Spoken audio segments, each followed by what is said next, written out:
Halo, selamat malam pemirsa. Jumpa lagi bersama saya, Febri Nugraini, dalam acara Manage Your Mind. Mind is not everything, but everything come from your mind. So, manage your mind. Baik pemirsa, berbahagia sekali pada malam hari ini saya masih dapat menjumpai Anda di rumah dalam kondisi yang sehat dan juga berbahagia tentunya. Baik pemirsa, pada episode Manage Your Mind hari ini saya sudah memiliki tema yang akan kita bahas, dan tentunya tema ini juga tema yang sangat menarik ya, tidak kalah menarik daripada episode-episode Manage Your Mind yang sebelumnya. Untuk tema kita hari ini adalah iman, Islam, dan ihsan, 3 kerangka dasar ajaran Islam ya. Jadi nanti selama 60 menit ke depan saya akan mengajak Anda untuk berbicara seputar iman, Islam, dan ihsan sebagai 3 kerangka dasar ajaran Islam. Dan tentunya pada malam hari ini juga saya sudah bersama dengan narasumber kita ya, narasumber yang sangat luar biasa. Beliau merupakan seorang yang ahli ya, seorang yang ahli yang nantinya akan memberikan kita pengetahuan seputar tema kita hari ini, yaitu iman, Islam, dan ihsan sebagai 3 kerangka dasar ajaran Islam. Jadi langsung saja saya perkenalkan narasumber kita pada Manage Your Mind malam hari ini, yaitu bersama dengan Bapak Dr. Andes Haji Soleh Arifin MPD. Selamat malam Bapak. Selamat malam Mbak Heni. Mbak Heni. Iya. Baik, Bapak Soleh ini merupakan ketua ya dari FKUB Kabupaten Malang, Forum Kerukunan Umat Beragama Kabupaten Malang. Jadi beliau ini adalah ketuanya nggih Pak nggih. Insya Allah. Ketua dari FKUB Kabupaten Malang. Nah, baik Bapak, mungkin sebelum kita memulai pembicaraan bersama dengan pemirsa Dhamma TV, saya mempersilakan Bapak untuk memberikan sambutan kepada pemirsa terlebih dahulu. Terima kasih kepada Dhamma TV, khususnya kepada Mbak Yeni yang menemani saya. Assalamualaikum warahmatullahi wabarakatuh. Saya Soleh Arifin sebagai Ketua FKUB Kabupaten Malang, yang hari ini bersama Dhamma TV mengucapkan selamat malam. Kami ingin memberikan sedikit cercah atau pencerahan terkait dengan apakah itu iman, Islam, dan ihsan, dan bagaimana implementasinya dalam kehidupan sehari-hari sebagai seorang Muslim, khususnya Muslim yang hidup di Indonesia, yang tentu barangkali tidak sama ya dengan Muslim-Muslim yang dari tanah kelahirannya di Timur Tengah. Saya kira itu. Baik, Pak Soleh, saya panggilnya Pak Soleh Bapak.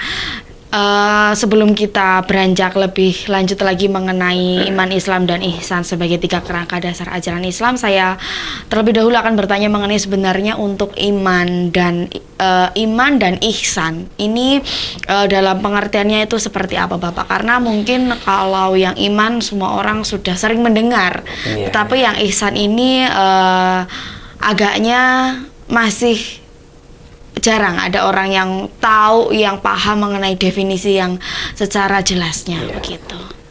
Terima kasih. Jadi iman itu kalau ditinjau dari secara etimologi bahasa itu kan artinya keyakinan atau percaya, membenarkan. Dalam Islam itu disebutkan bahwa iman itu keyakinan, kepercayaan atau pembenaran terhadap 6 zat yang harus diyakini. Yang pertama adalah Tuhan. Jadi iman kepada Allah, iman kepada Tuhan, iman kepada malaikat. Jadi harus percaya kepada Allah, adanya Allah, percaya adanya malaikat, kemudian percaya kepada Nabi dan Rasul, percaya kepada kitab, percaya kepada hari akhir, dan percaya kepada takdir atau qada dan qadar, baik yang takdir itu bagus maupun buruk. Jadi iman itu ya ada 6 itu. Itu keyakinan yang ada di dalam hati. Jadi keyakinan yang ada di dalam hati cukup diucapkan sekali atau diucapkan di dalam hati tidak ada masalah. Itu iman.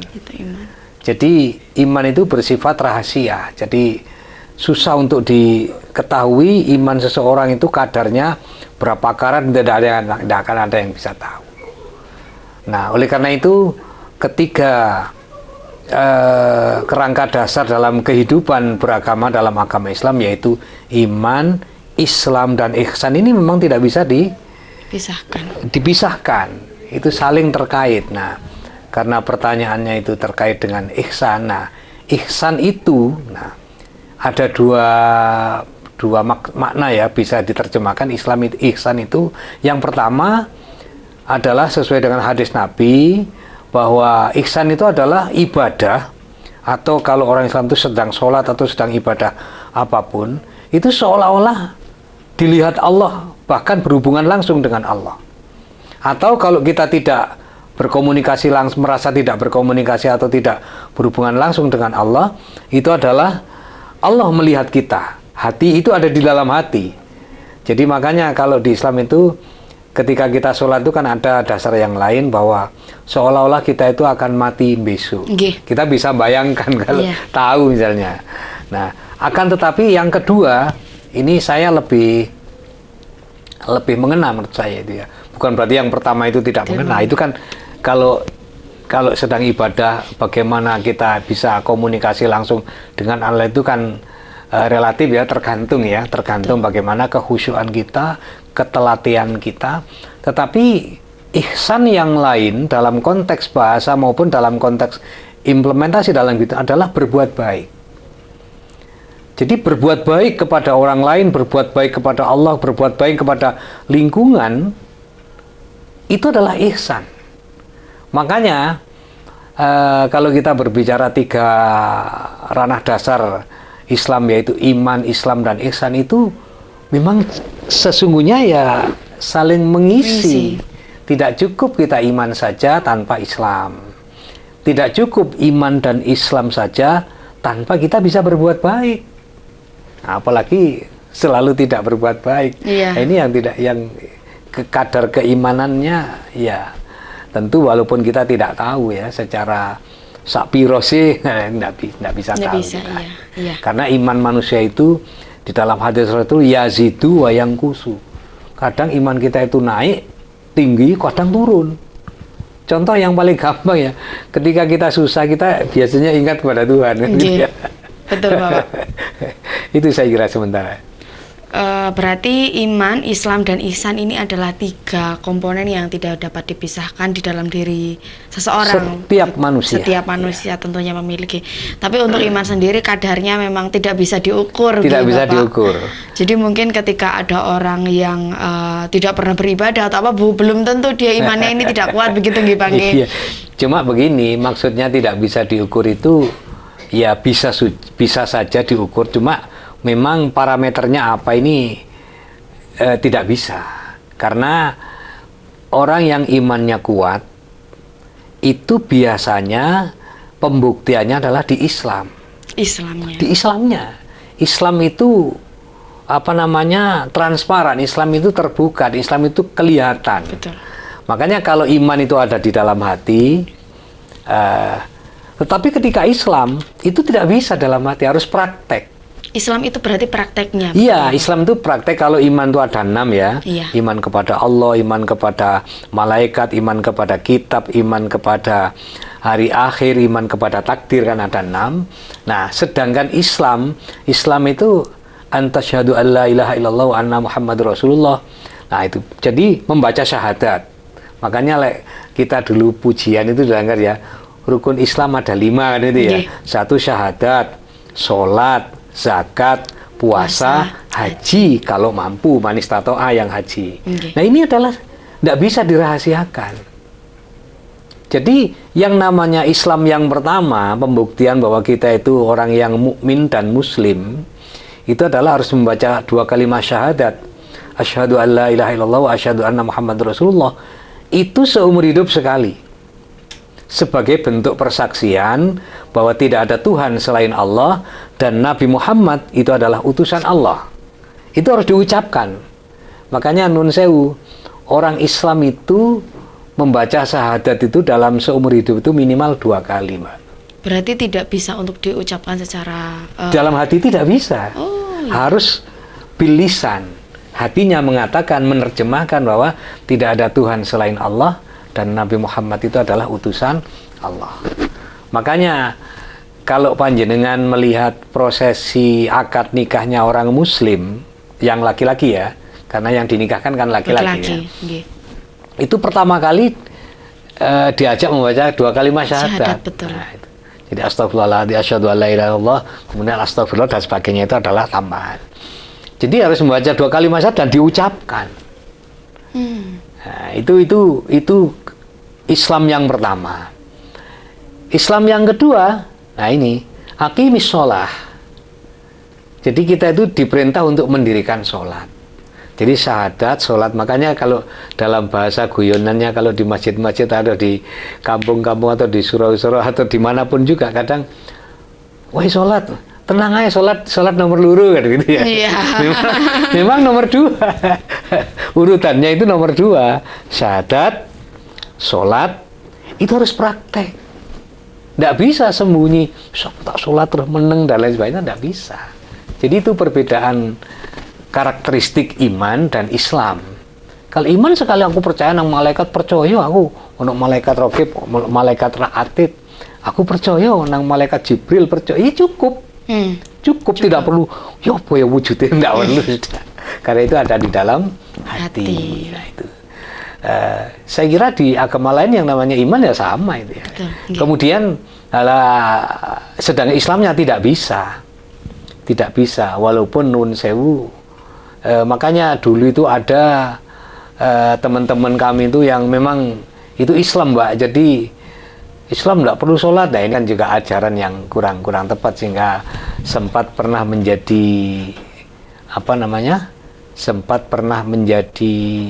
masalah.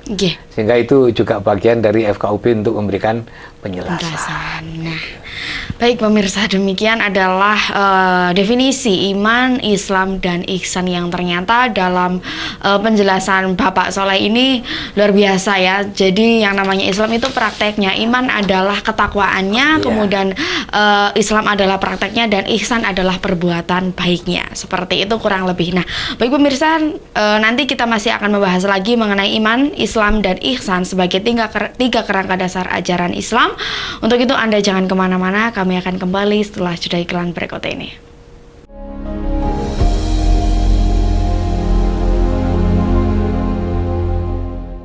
Baik, terima kasih pemirsa, Anda masih bersama kami dalam acara Manage Your Mind.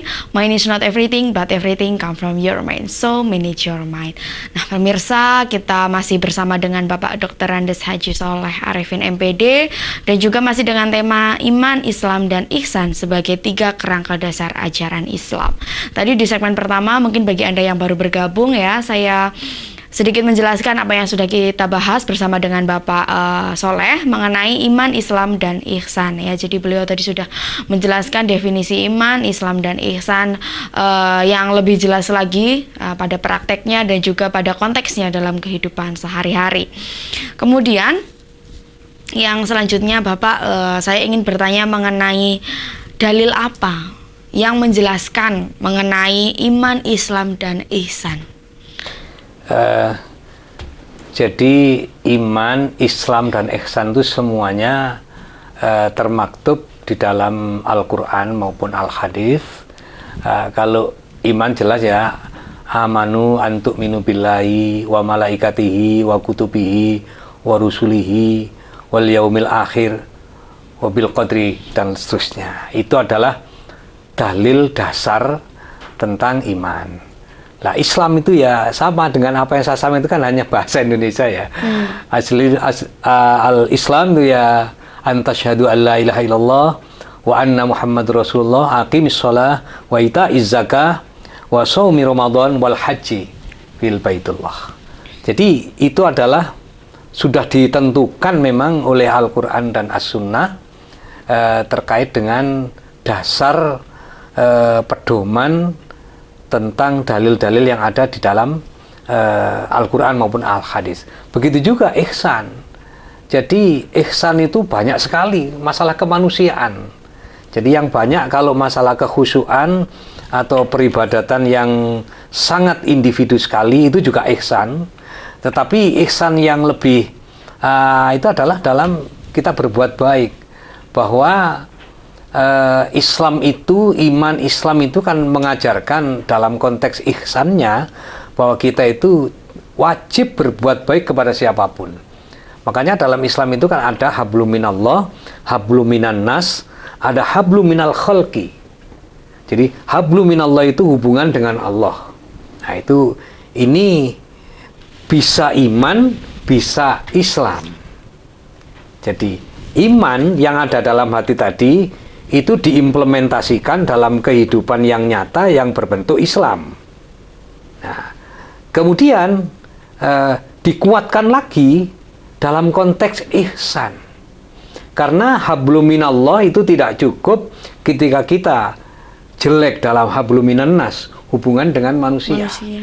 Bahkan kita juga dilarang dalam konteks imannya baik, Islamnya baik, kemudian ihsannya hablum minan nasnya baik, tapi hablum minal khalqi itu hubungan dengan alam. Makanya dalam Islam itu kan tidak boleh berbuat kerusakan, itu tidak boleh berbuat aniaya, itu tidak boleh. Jadi hablum minallah, waduh wis pokoknya wis orang ini secara lahiriah wis kelihatannya wis gak pernah keluar dari rumah ibadah, dari masjid, tapi hablum minan nas hubungan dengan manusianya jelek, jangan berharap surga. Jangan berharap surga. Bahkan salah satu jaminan orang ahli surga itu adalah aspek sosial. Contoh dermawan. Dermawan itu salah satu orang yang dijamin ahli surga. Bahkan kalau Islam itu bercerita tentang orang yang bertakwa, saya melihat di surat Ali Imran ya, insya Allah Ali Imran ayat 13-14. Allah menciptakan, bersegeralah untuk mencari ridha Allah. Karena Allah itu menyediakan surga yang seluas langit dan bumi itu untuk antara yang bertakwa. Lah, siapa orang yang bertakwa itu? Nah, uiddat lil muttaqin, yang pertama adalah alladzina yunfiquna fisyarra'i wad-dharra. Orang yang mau berinfak, sedekah, baik dalam keadaan lapang maupun sempit. Nah, infak itu kira-kira aspek hablum minallah apa aspek hablum minan nas? Kan jelas hablum minan nas. Karena sesama manusia, infak kepada fakir miskin, anak yatim itu kan kemanusiaan, kepada gempa atau musibah di Semeru, itu aspek kemanusiaan. Ini yang pertama. Jadi orang yang suka infak, suka sedekah, baik dia dalam keadaan lapang maupun sempit, dalam keadaan ada atau tidak ada, itu adalah orang yang bertakwa dan disiapkan surga yang seluas langit dan bumi. Yang kedua, wal kadhiminal ghaidha, yaitu orang yang mampu menahan amarah. Mampu menahan amarah saja, tidak sampai marah, mesti muring-muring diempet, sabar, begitu ya. Karena dihina orang, dicaci maki orang, dibully, macam-macam, dirugikan, dia tetap bersabar. Insya Allah, asal kesabaran yang tetap ikhlas, tulus, disiapkan surga yang seluas langit dan bumi. Nah, yang keempat, yang ketiga, wal afina anin nas, yaitu orang yang mau memaafkan kesalahan orang lain, tidak pendendam. Ketika orang berbuat salah, ya wis jarno wis tak sepuro. Coba, itu kan kemanusiaan semua ini. Betul. Ketiga hal ini. Nah, ini adalah ciri-ciri orang yang bertakwa menurut surat Ali Imran ayat 16-17 kalau tidak salah itu ya. Itu jelas itu sekali. Aspeknya ketiga adalah aspek kemanusiaan. Nah, oleh karena itu seperti yang saya sebutkan tadi, ketika kita itu khusyuk, lengkaplah individu kita itu dengan Allah, tapi kemanusiaannya itu kurang, kayaknya juga berat untuk mendapatkan surga. Betul. Jadi makanya Islam itu betul-betul luas, bahwa tidak cukup ibadah individu. Ibadah individu itu ya seperti sholat, itu kan individu, Mbak. Seperti sholat itu individu, tahajud, hajat itu individu. Jadi wis nggak nyentuh sama sekali dengan lingkungan. Tetapi ketika orangnya seperti itu, kemudian juga ke lingkungannya sangat peduli, sangat bagus, saya yakin itu adalah akan mendapatkan janji Allah untuk hidup di surga kelak yang seluas langit dan bumi itu. Nah, itu. Luar biasa, jadi memang harus tiga hal ini. Tiga hal itu. Ya? Jadi Islam, iman itu jelas individu kita. Betul. Adalah mati. Islam praktek. Kalau dulur-dulur kita yang nun sewu, yang non muslim, ya ke gereja. Jadi orang Kristen ya harus ke gereja. Orang Hindu ya harus ke vihara atau ke pura, kan begitu. Begitu juga orang Islam harus sholat di masjid atau di tempat yang suci, prinsipnya kan seperti itu. Nah, seperti itu. Kemudian ihsan juga berbuat baik kepada orang lain. Jadi kalau sudah berbuat kebaik kepada orang lain itu Islam tidak membatasi, Mbak. Karena itu adalah hablum minallah, tidak ada batas. Yang ada batas itu adalah hanya akidah. Betul. Jadi kalau sudah ini gotong royong kerja bakti, sudah tidak perlu di sini ada embel-embel. Nah, coba ini dengan yang saya sebutkan tadi, hablum minal khalqi, dengan makhluk Allah yang lain. Oh, kan ciptaan Tuhan. Betul. Betul. Jadi seperti itu. Islam itu luar biasa. Jadi penghormatan kepada orang lain, kepada lingkungan. Itu saya pernah dulu ketika saya mengajar itu ada sebuah buku, ternyata itu di kitab ada, Mbak. Jadi ada seorang 10 yang protes kepada Allah karena dia ada di neraka. Mengapa saya dimasukkan neraka? Padahal setiap detik waktu saya ingat kamu ya Allah. Saya selalu membaca Al-Quran, selalu berzikir Allah. Mengapa kami dimasukkan ke neraka? Jawab singkatnya Allah begini, oh kamu ya yang rumahnya di sana, orang Indonesia bahkan disebutkan dalam ceritanya itu ya. Tapi ini fakta loh, Mbak ya, itu ada dasar kitabnya. Iya, oh iya, pantas awakmu saya masukkan neraka karena kamu egois. Kamu ibadah untuk mencari kepentinganmu sendiri, kamu lupa dengan anakmu, lupa dengan istrimu, lupa dengan tetanggamu. Padahal mereka membutuhkan kehadiranmu. Jadi tidak cukup kita wis mendino gak tahu metu-metu teko masjid, gak tahu metu teko vihara, tapi lupa dengan lingkungannya, lupa dengan keluarganya, lupa dengan anaknya. Bahwa anak istrinya membutuhkan biaya, membutuhkan pengayoman, membutuhkan macam-macam, lupa. Hanya dia ingin dirinya sendiri. Itu ternyata ditolak oleh Allah Subhanahu wa taala. Itu. Berarti ini adalah prakteknya kepada betul. lingkungan. Jadi Islam itu lebih mengedepankan kepada implementasi. Mbak, ya. Jadi betul. Prakteknya di lapangan. Ya, yang ideal, nah insan kamilnya ya, yang insan sempurna itu, ya makanya hablum minallahnya itu luar biasa. Ya lengkap, cukup. Kemudian hablum minannasnya, ya hablum minannasnya juga lengkap. Hubungan dengan manusianya maksudnya itu. Hubungan dengan Allah dan juga hubungan dengan manusia. Tidak cukup. Tidak. Oke, jadi banyak sekali pembelajaran kita pada hari ini pemirsa mengenai ajaran yang luar biasa ini. Jadi bagaimana ketika kita ingin menjadi ahli surga tidak hanya cukup dengan kita mungkin hanya di masjid, sholat 5 waktu, kemudian kita berzikir dan lain sebagainya, tetapi hubungan kita dengan lingkungan, hubungan kita dengan sesama manusia tidak kita lakukan, begitu. Nah, baik pemirsa, kita masih akan melanjutkan lagi pembahasan kita mengenai iman, Islam, dan ihsan sebagai tingkat kerangka dasar ajaran Islam. Untuk itu Anda jangan kemana-mana, kami akan kembali setelah jeda iklan berikut ini.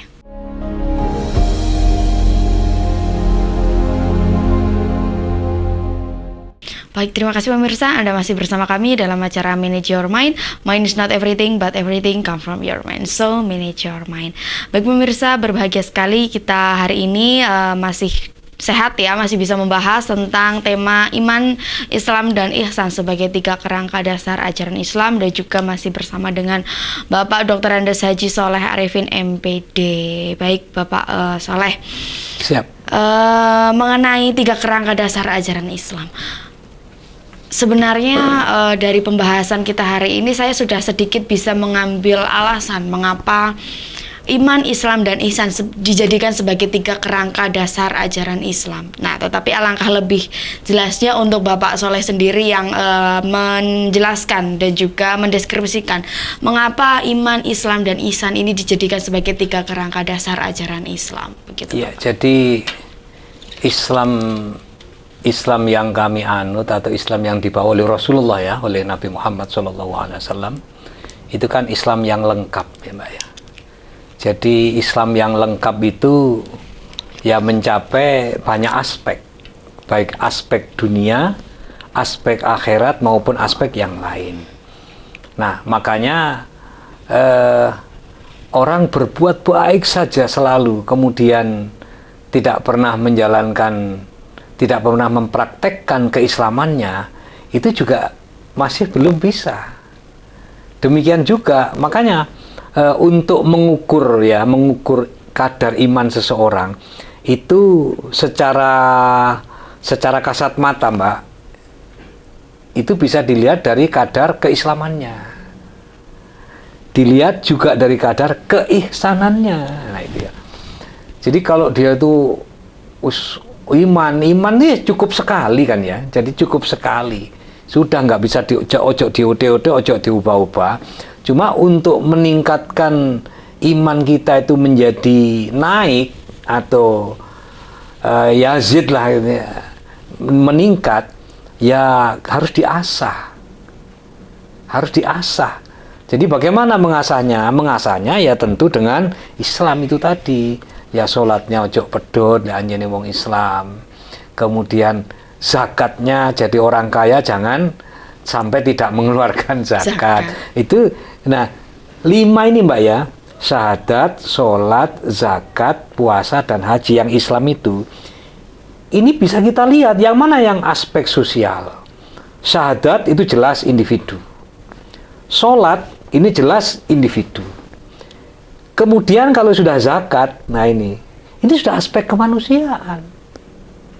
Karena sosial itu aspek kemanusiaan, zakat itu kan sosial. Nah, kemudian puasa ini ada 2 aspek. Bisa aspek individu, bisa aspek sosial. Karena di dalam zakat, di dalam puasa itu di dalamnya ada hikmah-hikmah. Ketika kita puasa diharapkan hati kita itu bisa tersentuh bagaimana rasanya menjadi orang miskin karena lapar dan lain sebagainya, supaya tersentuh rasanya wong dadi wong gak duwe itu ora penak, sehingga kita itu bisa simpati dan empati kepada orang-orang yang demikian juga haji ini dalam bentuk Islam ini juga tidak bisa dirahasiakan. Walaupun ibadah itu hablum minallah, tapi aspek kemanusiaannya, contohnya begini Mbak ya, orang yang mau haji itu harus daftar, tidak bisa dirahasiakan. Kemudian yang kedua etikanya dia harus pamit kepada tetangga kanan kiri depan belakang, harus pamit. Pamitnya itu ada 2. Yang pertama adalah minta maaf atas segala kesalahannya karena akan menjalankan ibadah fisik yang sangat berat. Yang kedua, setelah minta maaf, mohon doa. Jadi mohon doa kepada tetangga ya sekitarnya. Dan yang ketiga adalah mohon agar harta kekayaan yang ditinggalkan, ya bisa berupa rumah, istri, anak, harta yang lain, itu mohon bisa ikut menjaga masyarakat. Nah, oleh karena itu intinya adalah orang yang mau haji itu minta doa, tidak bisa lepas dari lingkungan. Kemudian ketika datang juga begitu, orang tetangga yang datang minta didoakan. Jadi seperti itu, jadi ada imbal balik. Nah, oleh karenanya ketika iman seseorang itu sudah melekat di dalam hatinya, harus dipupuk secara terus-menerus oleh Islam dan ihsan. Jadi ketika orang itu imannya kuat, Islamnya baik, tapi ihsannya jelek, komunikasinya sangat tidak bagus dengan lingkungan, dengan keluarga, dengan sesama manusia, itu juga masih sangat berat untuk menjamin ini loh kualitas orang Islam yang sangat bagus, tidak menjamin. Betul. Karena sekali lagi, Allah itu dipuja dengan setinggi langit pun tidak beruntung. Allah itu kita tinggal juga Allah sendiri tidak rugi. Nah, itu. Makanya ketika Allah kita sudah menyembah betul-betul kepada Allah, Allah juga tidak untung, apalagi ketika kita meninggalkan kemanusiaannya, ihsannya, kemanusiaan atau lingkungannya. Allah jelas tidak akan, masih sangat punya perhitungan.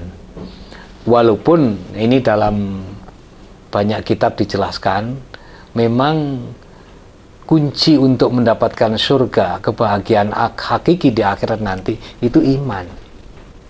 Iman.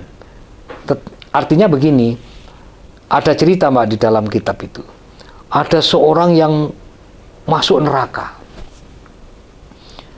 Yang lainnya sudah dimaafkan, dientas oleh Allah, masih ada satu orang yang di situ menangis, menjerit-jerit, membaca kalimat tauhid. Akhirnya disuruh mencari kan kepada malaikat itu. Cari siapa itu yang masih ada. Ternyata dicari sampai kepada yang paling bawah. Angkat. Ternyata dia juga masih punya iman. Jadi hanya persoalannya kan begini. Dia tetap orang yang beriman, la ilaha illallah Muhammadur Rasul, dia akan diangkat ke surga. Entah kapan waktunya. Karena dia Islamnya tidak baik, kemudian ihsannya tidak baik, ibaratnya kalau di dunia orang melanggar kan dihukum dulu, gitu ya. Dihukum, dia di neraka, kemudian pada akhirnya nanti sesuai dengan kadar kesalahannya hukuman itu kan begitu ya. Sudah habis diambil oleh Allah. Cuma besok kalau di surga itu banyak cerita di kitab itu ono tondone Mbak. Jadi orang yang masuk surga itu langsung dihisap tanpa masuk neraka dulu, itu bersih. Tapi kalau orang yang ada di surga tapi pernah mampir ke neraka dulu, itu ada tanda-tandanya di jidatnya itu ya itu. Jadi nanti itu sampai kalau di forum kiai-kiai itu menjadi guyonan, lu awakmu mampir sih ya. Gitu Pak, saya kira itu. Ya, begitu, itu adalah mengapa alasan bahwa iman, Islam, dan ihsan ini dijadikan sebagai 3 kerangka dasar ajaran Islam, begitu. Nah, kemudian apakah dari ketiga kerangka dasar ini, iman, Islam, dan ihsan, nantinya akan berpengaruh kepada terbentuknya konsep kajian akidah, syariah, kemudian akhlak, Bapak? Sangat berpengaruh sekali. Jadi makanya ya, jadi orang mukmin, jadi orang yang beriman, orang yang beriman itu berarti orang yang mukmin. Itu tetap harus diasah dengan menjalankan syariat Islam. Jadi yang namanya sholat itu kan kewajiban mutlak yang tidak bisa ditawar dengan alasan apapun, walaupun ada beberapa perkecualiannya. Jadi mengasahnya ya lewat sholat pertama. Jadi ojo sampai dalam bahasa pondoknya itu, dalam bahasa kiai itu, ojo sampai sholat itu bolong dalam keadaan apapun. Itu juga dalam rangka untuk terus mengasah agar iman kita itu kuat. Nah, sehingga saking pentingnya sholat itu sampai dijelaskan di dalam kitab-kitab klasik itu, tidak ada alasan sebesar apapun, sekecil apapun untuk meninggalkan sholat. Bahkan orang yang sakit pun kalau tidak bisa berdiri, boleh dengan duduk, boleh dengan tidur-tiduran, boleh dengan tanda-tanda isyarat dan lain sebagainya. Jadi tidak harus ya, misalnya orang sakit ya tidak harus seperti kesempurnaan itu. Saya melihat di Mekah itu ketika saya sholat di Masjidil Haram itu banyak orang yang duduk. Itu orang sakit, dan itu juga dibenarkan dalam syariat, dalam hukum, ya dalam fikihnya boleh. Nah itu. Begitu juga tentang syahadat, sholat, dan zakatnya. Zakat itu ada 2 Mbak. Ada zakat fitri, ada zakat mal. Lah zakat fitri itu yang seperti kita laksanakan setiap Ramadan sampai menjelang sholat Id. Itu zakat, bahasa Jawanya itu pajeki badan kita. Hanya 2 atau 3 kilo kurang sedikit. Nah itu murah sekali. Nah itu ya, pajeki awak 3 urip sak mono ya. Kemudian zakat mal, ini biasanya manusia itu tergodanya di mal. Zakat mal. Jadi karena kalau sudah mempraktekkan, mengimplementasi Islam yang ketiga, yang berupa sodako, infak, zakat, Mbak, itu godaannya luar biasa. Karena manusia itu, nun sewu ya, ada yang punya sifat manusia itu loman, ada orang itu yang bakhil atau medit. Ya, biasanya orang yang bakhil medit itu selalu hitung-hitungan.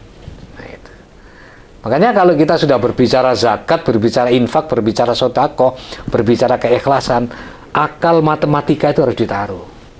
Kalau matematika yang berbicara di akal kita, pasti kita akan berat. Karena kalau punya uang 100 diambil 25 kan tinggal 75. Iya. Nah, itu kan matematikanya. Padahal janji Allah di kitab yang lain, di Al-Quran maupun Sunnah Rasul, itu sodako itu bahkan kiai-kiai sepuh, Mbak, di lingkungan Islam Ahlus Sunnah wal Jamaah itu, lek kon kepingin sugih sodako gitu. Makanya di tanda orang yang bertakwa yang dijanjikan surga itu sodako tadi itu. Alladzina yunfikuna fisyarra'i wa dharra, berinfak, bersedekah baik dalam keadaan lapang maupun dalam keadaan sempit. Nah, itu ya. Baik pemirsa, itu tadi adalah mengenai alasan dan bagaimana pengaruhnya ketiga kerangka dasar ajaran Islam ini terhadap konsep kajian akidah, syariah, dan juga akhlak. Nah, bagi pemirsa, kita masih akan melanjutkan lagi pembahasan kita mengenai iman, Islam, dan ihsan sebagai tiga kerangka dasar ajaran Islam. Untuk itu Anda jangan kemana-mana, kami akan kembali setelah jeda iklan berikut ini.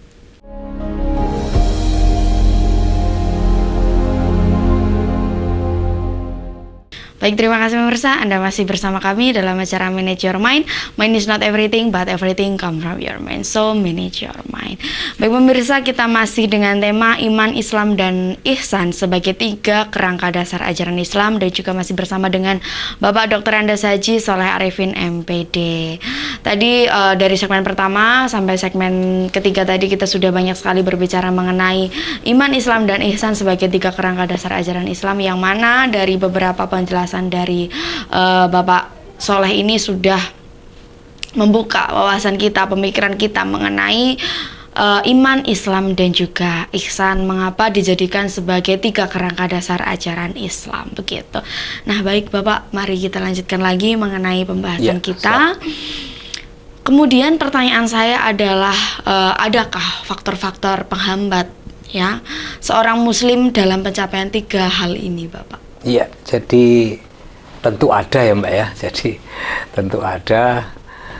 Buktinya juga banyak orang yang Islamnya juga hanya sebatas nama, betul. Imannya juga masih berbuat jahat, tidak percaya kepada yang kuasa, juga tidak berbuat baik sesama manusia.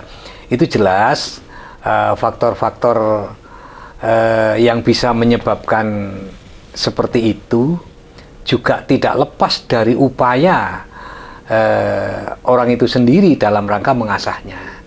Nah, tentu ini juga untuk menguatkan itu, Mbak, juga tidak lepas dari faktor lingkungan, bagaimana kita harus secara terus-menerus mendapatkan ilmu, jadi mendekat pada ahli-ahli atau orang-orang yang berilmu dalam terus-menerus mengaji, belajar tentang keislaman. Karena sesungguhnya faktor-faktor yang menjadi penghambat itu tidak hanya dari faktor individu. Jadi faktor yang lain, faktor keluarga, faktor tetangga, faktor bermasyarakat itu juga sangat berpengaruh. Makanya dalam ajaran Islam itu kan kita itu kalau memilih teman ya pilihlah teman yang baik. Betul. Bukan berarti kita diperintah untuk membenci orang, tidak. Kita itu Islam malah melarang. Ada orang yang berbuat mungkar kita benci, itu malah dilarang, Mbak. Jadi tetap kita memilah untuk mencari lingkungan yang baik, teman yang baik. Dan kalau ibaratnya orang desa itu kan begini, lek wong iku koncone bakul ngewangi, biasanya ambune ya wangi karena balik-balik kena gosak-gosok ya.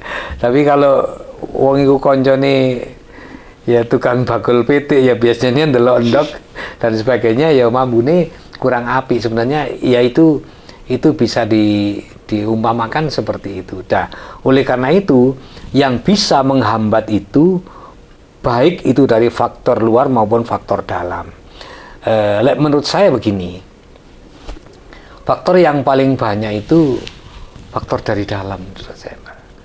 Jadi nun sewu ya barangkali seperti panjenengan, insya Allah ya seperti kita menjadi orang baik itu faktor dari dalam itu oke, faktor dari luar sangat menentukan. Kita oleh orang tua di sekolah, Betul. Kita oleh orang tua diajari, kita dikenalkan dengan pendidikan agama. Itu kan lingkungan. Nah, lingkungan dalam keluarga kita ini sangat-sangat menentukan. Makanya kalau di dalam Islam itu kullu mauludin yulatu alal fitrah fa'abawau. Jadi setiap manusia yang lahir itu dalam keadaan suci, bersih, tidak ada dosa. Tapi fa'abau tergantung orang tuanya, tergantung lingkungannya. Ibarat kertas putih, mau ditulisi apa? Nah, jadi seperti itu. Oleh karena itu hambatan-hambatan bukan tidak ada.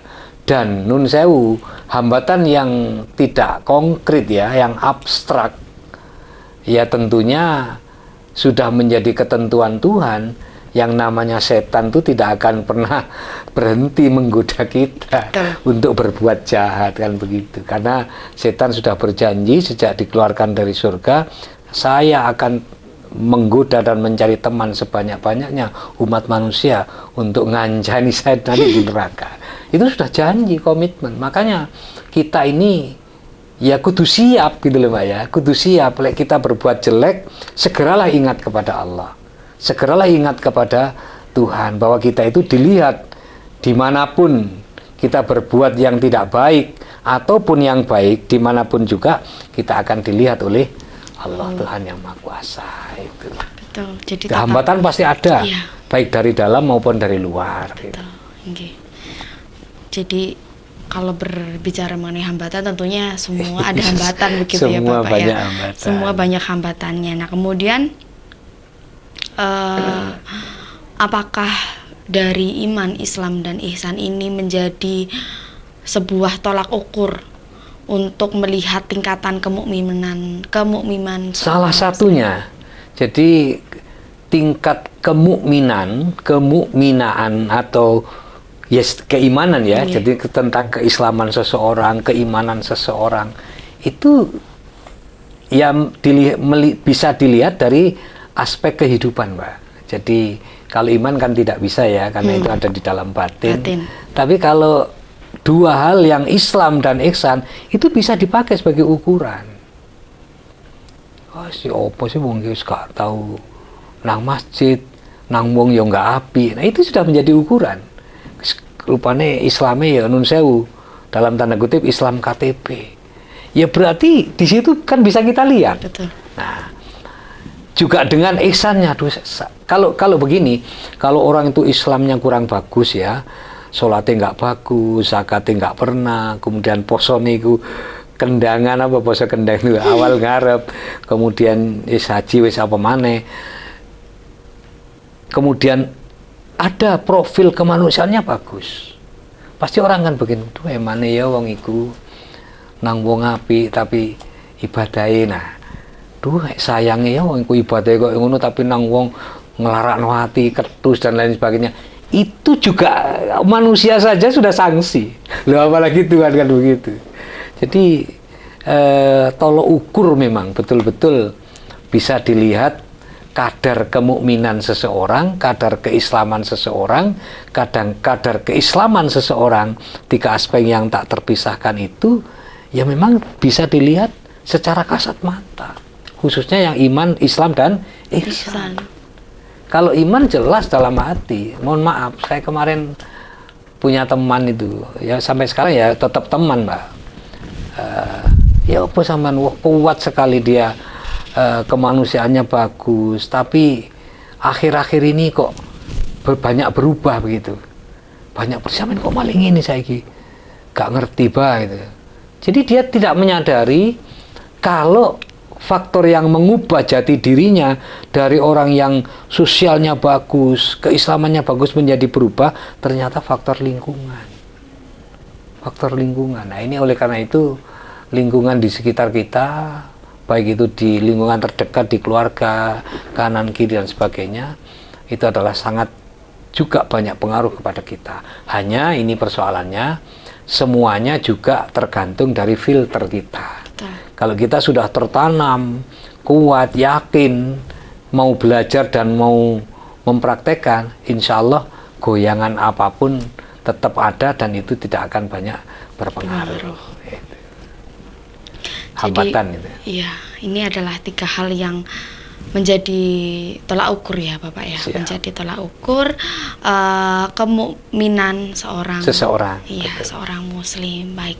Nah, kemudian pertanyaan saya yang terakhir Bapak sebelum kita menutup perjumpaan bersama dengan pemirsa Dhamma TV adalah bagaimana cara menjalankan atau mengimplementasikan 3 kerangka dasar ini dalam kehidupan sehari-hari. Jadi bagaimana cara menjalankannya memang harus dilatih ya Mbak ya.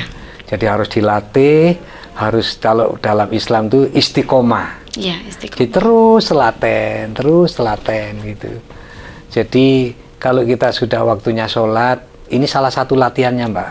Saya pernah diijazah oleh seorang kiai besar dan saya tidak mampu menjalankannya. Tunaikan sholat di awal waktu. Jadi begitu kena dengar adzan, ya sudah segera. Itu di awal waktu. Itu diperintahkan 40 hari saja. Susah, Pak.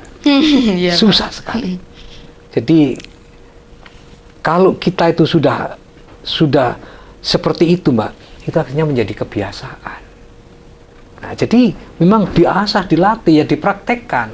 Ketika kita punya uang, waktunya kita zakat, kadang-kadang geleng-geleng.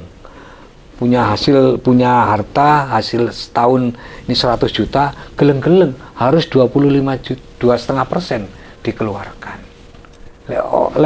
Seperti yang saya sampaikan tadi, kalau otak matematika kita terus mendominasi, kita tidak akan bisa untuk berbuat baik. Nah, oleh karena itu, mengasah itu adalah salah satu cara untuk itu ya, mengasah itu. Dengan orang lain harus berusaha berbuat baik. Sabar itu buka bagian loh Mbak. Iya. Jadi sabar itu berlatih itu, harus dilatih. Jadi kalau walaupun manusia itu punya sifat marah, nafsu itu manusiawi Mbak ya. Jadi orang marah itu sebenarnya manusiawi. Coba sejauh mana kita mampu untuk mengurangi, nah itu, mengurangi kemarahan-kemarahan yang mestinya kita lakukan dan tidak kita lakukan. Nah baik, luar biasa sekali pemirsa pembahasan kita pada hari ini bersama dengan Bapak Dr. Andes Haji Sholeh Arifin MPD mengenai 3 kerangka dasar ajaran Islam, ada iman, Islam, dan juga ihsan. Luar biasa sekali Bapak, terima kasih banyak atas penjelasannya. Kembali. Semoga hal ini bisa menambah wawasan kita seputar dengan iman, Islam, dan juga ihsan kepada pemirsa Dhamma TV semuanya yang saat ini sedang menonton ataupun yang sedang tidak menonton. Nah baik pemirsa, tidak terasa sudah 60 menit saya menemani Anda dalam acara Manage Your Mind. Kini tiba waktunya saya bersama dengan Bapak narasumber dan juga segenap kru Dhamma TV undur diri dari hadapan Anda, dan jangan lupa tetap saksikan Manage Your Mind setiap hari Selasa pukul 7 malam hanya di Dhamma TV. Akhir kata dari saya, selamat malam.